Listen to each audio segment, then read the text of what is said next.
Hello friends, இன்றைக்கி hair ஃப்ரையில் தான் chicken செய்கிறேன். சூப்பராக நல்லா மசாலா 1 ஹவர் போட்டு ஒரு 20 நிமிஷம் வச்சேன். 10 நிமிஷம் திருப்பி போட்டு 10 நிமிஷம் வச்சேன். ரொம்ப சூப்பராக இருக்கும்.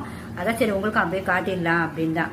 இது இப்போ முடிய போகுது. முடிஞ்சோடனே நம்ம ஓப்பன் பண்ணி பார்க்கலாம். பார்த்துட்டு இன்றைக்கி சூப்பராக ஒரு லெமன் சாதமும் செஞ்சுருக்கேன். அதையும் நம்ம பார்ப்போம்.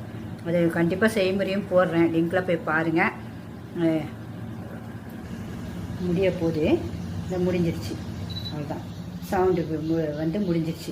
இனிமேல் நம்ம 2 நிமிஷத்தில் எடுத்துருவோம். ஆஃப் பண்ணி ஓப்பன் பண்ணி பார்ப்போம் எப்படி இருக்குன்னு. இப்போ பார்க்கலாமா நம்ம ஹேர் ஃப்ரையரில் எப்படி சூப்பராக ஆகிடுச்சு பாருங்கள். பார்க்க எவ்வளோ அழகாக இருக்குது பாருங்கள். டேஸ்ட்டும் அவ்வளோ சுவையாக இருக்குங்க. சரி, எல்லாருக்குமே அதான் செஞ்சு காட்டிடலாம். நீங்களும் அதே மாதிரி வாங்கி செஞ்சு பாருங்கள்.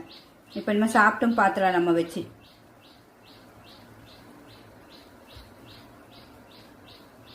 Hello friends, hello. இன்றைக்கி என்னுடைய மதியானம் லஞ்சை பார்ப்போமா? இன்றைக்கி சிம்பிளாக லெமன் சாதம் தான் பண்ணியிருக்கேன்.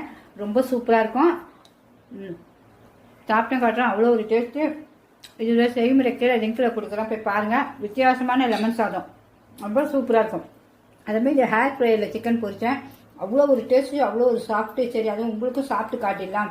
அந்த சாப்பிட்டேன் இந்த பாருங்க. இப்படி நல்லா 1 ஹவர் ஊற வச்சுட்டு பொரித்தேன். உள்ளே வச்சுட்டு வச்சேன் 20 நிமிஷம். அவ்வளோ சூப்பராக இருந்துச்சு. இந்த பக்கம் சாப்பிட்டேன் காட்டுறேன். எல்லாம் நல்லா இருக்குங்க டேஸ்ட்டு. அப்பா, இதவங்க பஞ்சு மாதிரி இருக்கு உள்ள. அடுத்தது இதுக்கு நமக்கு சிக்கனுக்கு தேவையான காய்கறியும் வெட்டி வச்சுருக்கேன், உப்பு போட்டு. அது வேணுனாலும் நம்ம வச்சு சாப்பிட முடியாது. லாஸ்ட்டு எப்பவும் போல நம்ம ஹெல்த்தியாக ஏதாவது சாப்பிட்ணும். இன்றைக்கி சூப்பராக ஒரு மாம்பழம் வீட்டு பழம் கிடச்சிது. அது என்ன ஜாதின்னு தெரியல, அந்த மாம்பழத்து பேர். ஆனால் செம்ம இனிப்பு. எப்படி இருக்குன்னு தெரியலன்னு அவங்களே சொல்லி தான் கொடுத்தாங்க. நீங்கள் பழுக்க வச்சு பாருங்கள். சாப்பிடும்போது அவ்வளோ ஒரு டேஸ்ட்டு நல்லா இருந்துச்சு. அதனால் அதுவும் சரி, நீங்கள் சிம்பிள் எல்லாமே இதுமாதிரி ஹெல்த்தியாக ஆரோக்கியமாக சாப்பிடுங்க. பிடிச்சிருந்தா ஷேர் பண்ணுங்கள். உங்கள் ஃப்ரெண்ட்ஸ் அண்ட் ரிலேட்டிவ்க்கு ஷேர் பண்ணுங்கள். ரொம்ப ஹெல்த்தியாக இருக்கும் உடம்பு. எல்லாருமே ரசித்து ருசி இதுமாதிரி செஞ்சு சாப்பிடுங்க. ஓகே ஃப்ரெண்ட்ஸ், பாய்.